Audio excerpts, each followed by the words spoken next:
Hello friends, आज हम लोग 21 और 22 दिसंबर 2025 के करंट अफेयर्स डिस्कस करेंगे।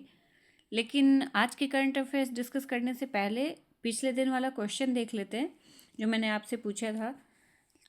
लास्ट दिन वीडियो के लास्ट में मैंने आपसे पूछा था कि दुनिया का कौन सा ऐसा देश है जिसके पूरे राष्ट्रीय पाक कला को यूनेस्को की अमूर्त सांस्कृतिक सूची में शामिल किया गया है। तो इसका आंसर होगा इटली। इटली के संपूर्ण राष्ट्रीय पाक कला को यूनेस्को की अमूर्त सांस्कृतिक सूची में शामिल किया गया है। अब आज के टॉपिक्स देखते हैं। तो आज के सेट में टोटल 6 टॉपिक्स हैं।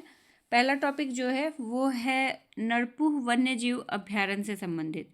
तो हाल ही में वैज्ञानिकों और संरक्षण विशेषज्ञों ने नरपुह वन्यजीव अभ्यारण्य को लेकर गंभीर चिंता जताई है।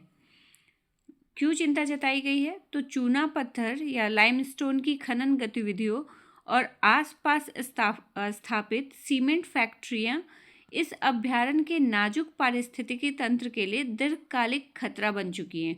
मतलब जो चूना पत्थर का खनन हो रहा है वहाँ पर और आसपास में जो सीमेंट फैक्ट्रियां हैं उनकी वजह से वहाँ के पारिस्थितिकी तंत्र को काफ़ी नुकसान पहुँच रहा है। और ये क्षेत्र कहाँ है? तो यह क्षेत्र मेघालय के सबसे जैव विविध और पारिस्थितिक रूप से समृद्ध क्षेत्रों में से एक है। नरपुह वन्यजीव अभ्यारण्य जो है ये मेघालय के पूर्व जयंतिया हिल्स जिले जोवाई के निकट स्थित है और इसे वर्ष 2014 में आधिकारिक रूप से वन्यजीव अभ्यारण्य घोषित किया गया था। अभ्यारण्य की उत्तरी सीमा जो है वो लुखी नदी द्वारा निर्धारित होती है। तो अगर पूछा जाए कि इस नरपुह वन्यजीव अभ्यारण्य की उत्तरी सीमा पर कौन सी नदी बहती है तो लूखा नदी। ठीक है, नदी का नाम याद रखिएगा, लूखा नदी। और यहाँ की जलवायु कैसी है?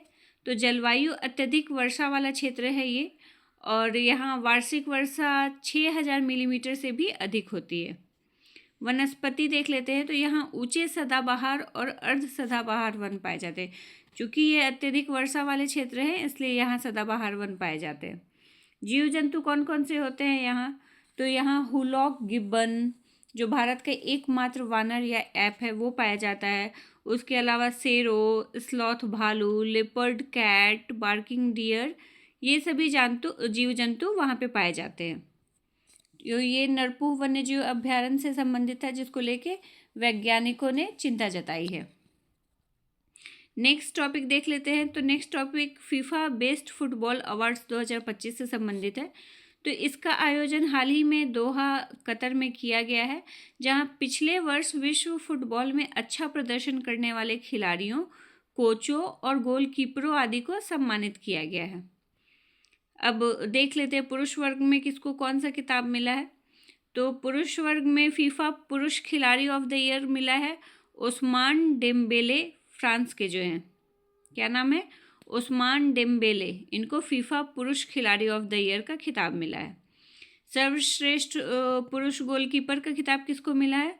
तो जियान लुइजी डोनारुम्मा, इनको सर्वश्रेष्ठ पुरुष गोलकीपर का खिताब मिला है। वही पुरुष कोच ऑफ द ईयर कौन रहे? तो लुइस एनरिक, इनको पुरुष कोच ऑफ द ईयर का प्राइज मिला। फिर पुस्कास अवार्ड किसको मिला? तो पुस्कास अवार्ड अर्जेंटीना के सैंटियागो मोंटियल को मिला है। ठीक है, पुस्कास अवार्ड क्या होता है? ये तो सर्वश्रेष्ठ गोल जो करता है उसको ये अवार्ड मिलता है, पुस्कास अवार्ड। अब महिला वर्ग में देख लेते हैं, महिला वर्ग में किसको कौन सा अवार्ड मिला है? तो फीफा महिला खिलाड़ी ऑफ द ईयर का खिताब मिला है आइतना बोनमती, स्पेन बार्सिलोना की हैं आइतना बोनमती, इनको फीफा महिला खिलाड़ी ऑफ द ईयर का अवार्ड मिला है। फिर सर्वश्रेष्ठ महिला गोलकीपर कौन रही? तो हन्ना हैम्पटन, ये इंग्लैंड चेल्सी की हैं, हन्ना हैम्पटन। महिला coach of the year Sarina Wiegman. और मार्टा अवार्ड किसको मिला है? तो लिजबेथ ओवाले, मैक्सिको की लिजबेथ ओवाले। मार्टा अवार्ड क्या है? तो जैसे पुरुष वर्ग में पुस्कास अवार्ड मिलता है सर्वश्रेष्ठ गोल के लिए, वैसे ही महिला वर्ग में, महिला फुटबॉल में सर्वश्रेष्ठ गोल के लिए मार्टा अवार्ड मिलता है। तो ये मिला है लिजबेथ ओवाले को। नेक्स्ट टॉपिक देखते हैं, और इसमें 2 विशेष पुरस्कार भी मिला है। विशेष पुरस्कार कौन कौन से हैं? तो फीफा फेयर प्ले अवार्ड, ये किसको मिला है? तो डॉक्टर एंड्रियास हार्लास न्यूकिंग, बहुत लंबा लंबा नाम है, डॉक्टर एंड्रियास हार्लास न्यूकिंग जर्मनी के हैं। और फीफा फैन अवार्ड भी मिला है, ये किसको मिला है? तो जाखो एससी के समर्थक को फीफा फैन अवार्ड मिला है। नेक्स्ट टॉपिक देखते हैं। तो नेक्स्ट टॉपिक अल्पसंख्यक अधिकार दिवस से संबंधित है। ये कब मनाया जाता है? तो ये 18 दिसंबर को मनाया जाता है। और इस दिवस को मनाने का उद्देश्य क्या है? तो इसका उद्देश्य है अल्पसंख्यकों की पहचान की सुरक्षा करना और सार्वजनिक जीवन में उनकी प्रभावी भागीदारी को बढ़ावा देना। तो इस उद्देश्य से ये अल्पसंख्यक अधिकार दिवस मनाया जाता है। और ये दिवस भारत में 2013 से मनाया जा रहा है, यानी कि पहली बार 2013 में मनाया गया था और तब से हर साल 18 दिसंबर को अल्पसंख्यक अधिकार दिवस मनाया जाता है। आप लोगों को बता दें कि भारतीय संविधान में अल्पसंख्यक की स्पष्ट परिभाषा नहीं दी गई है, यानी कि अल्पसंख्यक किसको कहा जाता है इसका वर्णन भारतीय संविधान में नहीं है। लेकिन संविधान के अनुच्छेद 29 और 30 में अल्पसंख्यकों के संरक्षण के बारे में वर्णन किया गया है। और भारत में इनकी रक्षा के लिए, इनके अधिकारों की रक्षा के लिए एक राष्ट्रीय अल्पसंख्यक आयोग भी है, जो एक प्रमुख वैधानिक निकाय है और इसकी स्थापना 1992 में हुई थी। इसमें कौन कौन होता है, इसके सदस्य कौन कौन से होते हैं? तो इसमें एक अध्यक्ष, एक उपाध्यक्ष और 5 सदस्य होते हैं। ठीक है। और हमारे देश में राष्ट्रीय स्तर पर 6 धार्मिक अल्पसंख्यक घोषित किए गए हैं। कौन कौन से? तो सिख, ईसाई, मुसलमान, बौद्ध, जैन और पारसी, ये 6 धार्मिक अल्पसंख्यक हैं भारत में जिनको राष्ट्रीय मान्यता प्राप्त है, अल्पसंख्यक का दर्जा प्राप्त है इन लोगों को। नेक्स्ट टॉपिक है WHO के ग्लोबल समिट से संबंधित। तो पारंपरिक चिकित्सा पर दूसरा WHO ग्लोबल समिट 2025 का औपचारिक शुभारंभ 17 दिसंबर 2025 को नई दिल्ली में हुआ। ये 3 दिवसीय शिखर सम्मेलन है जिसका आयोजन WHO और आयुष मंत्रालय भारत सरकार द्वारा किया जा रहा है। और सम्मेलन में नीति निर्माता, वैज्ञानिक, स्वास्थ्य पेशेवर, स्वदेशी ज्ञानधारक और नागरिक समाज के प्रतिनिधि सहित विश्व भर के हितधारक भाग ले रहे हैं। WHO का पहला वैश्विक पारंपरिक चिकित्सा शिखर सम्मेलन कब हुआ था? तो ये 2023 में हुआ था और गांधीनगर, गुजरात में आयोजित किया गया था इसको। इस बार के यानी कि दूसरे WHO ग्लोबल समिट 2025 का थीम क्या है? तो इस बार का थीम है संतुलन की पुनर्स्थापना, स्वास्थ्य और कल्याण का विज्ञान एवं व्यवहार। यह सम्मेलन WHO की वैश्विक पारंपरिक चिकित्सा रणनीति 2025 से 34 के अनुरूप आयोजित किया जा रहा है। और इसके अंतर्गत मुख्य फोकस क्षेत्र कौन कौन से होंगे? तो इसके अंतर्गत मुख्य फोकस क्षेत्र हैं वैज्ञानिक अनुसंधान को सुदृढ़ करना, नियम और गुणवत्ता मानकों में सुधार, राष्ट्रीय स्वास्थ्य प्रणालियों में पारंपरिक चिकित्सा का एकीकरण, स्वदेशी ज्ञान का संरक्षण। तो ये मुख्य फोकस क्षेत्र रहेंगे। नेक्स्ट टॉपिक सिंगापुर के चांगी एयरपोर्ट से संबंधित है। तो सिंगापुर के चांगी एयरपोर्ट ने एक बार फिर वैश्विक विमानन क्षेत्र में अपनी श्रेष्ठता साबित करते हुए वर्ष 2025 के लिए विश्व का सर्वश्रेष्ठ अंतर्राष्ट्रीय हवाई अड्डा का खिताब जीत लिया है।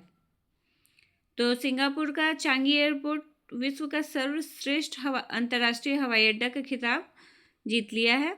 और ये सम्मान जो है ये travel plus leisure India's best award 2025 में प्रदान किया गया, जहां दुनिया भर के पाठकों ने यात्रा अनुभव, आराम और सुविधाओं के आधार पर चांगी को शीर्ष स्थान दिया है। ये पुरस्कार जो है ये travel plus leisure India's best award के 14वें संस्करण के तहत दिया गया है। मतलब इस बार जो अवार्ड दिया गया है वो इसका 14वां संस्करण था।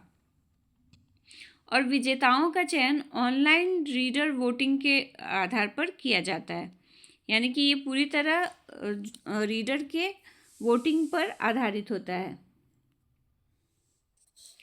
नेक्स्ट और लास्ट टॉपिक है हमारा रामवंजी सुतार से संबंधित। तो रामवंजी सुतार कौन है? तो ये हमारे देश के एक महान मूर्तिकार थे जिनका अभी हाल ही में निधन हो गया। जिन्होंने दुनिया की सबसे ऊंची प्रतिमा स्टैचू ऑफ यूनिटी का निर्माण किया। ठीक है, इसके साथ ही इन्होंने और भी बहुत सारे स्टैचूज का निर्माण किया, जैसे संसद परिषद में ध्यानमग्न मुद्रा में जो महात्मा गांधी की प्रतिमा है वो, या घोड़े पर सवार छत्रपति शिवाजी, और इसके साथ साथ सबसे मेन कीर्ति जो रहा इनका वो सरदार पटेल की स्टैचू ऑफ यूनिटी। तो उनका भी हाल में निधन हो गया। और स्टैचू ऑफ यूनिटी जो है वो 182 मीटर ऊंची मूर्ति है जिसका निर्माण इन्होंने किया था। उनकी कला के लिए उनको वर्ष 1999 में पद्मश्री और 2016 में पद्म भूषण से सम्मानित किया गया था। इसके साथ ही उनको हाल ही में महाराष्ट्र के सर्वोच्च पुरस्कार महाराष्ट्र भूषण से भी सम्मानित किया गया था। तो उनका निधन हो गया है अब। रामवंजी सुतार। अब आज का क्वेश्चन देख लेते हैं। तो आज का क्वेश्चन है कि किस भारतीय नेता को हाल ही में इथियोपिया के सर्वोच्च नागरिक सम्मान द ग्रेटर ऑफ ऑनर निशान ऑफ इथियोपिया से सम्मानित किया गया है? तो इसका आंसर देना है आप लोग को। आप लोग कमेंट बॉक्स में इसका आंसर दीजिएगा, बाकी मैं नेक्स्ट डे इसका आंसर दूंगी। तो ये हमारे आज के टॉपिक्स थे। मिलते हैं नेक्स्ट डे। Thank you.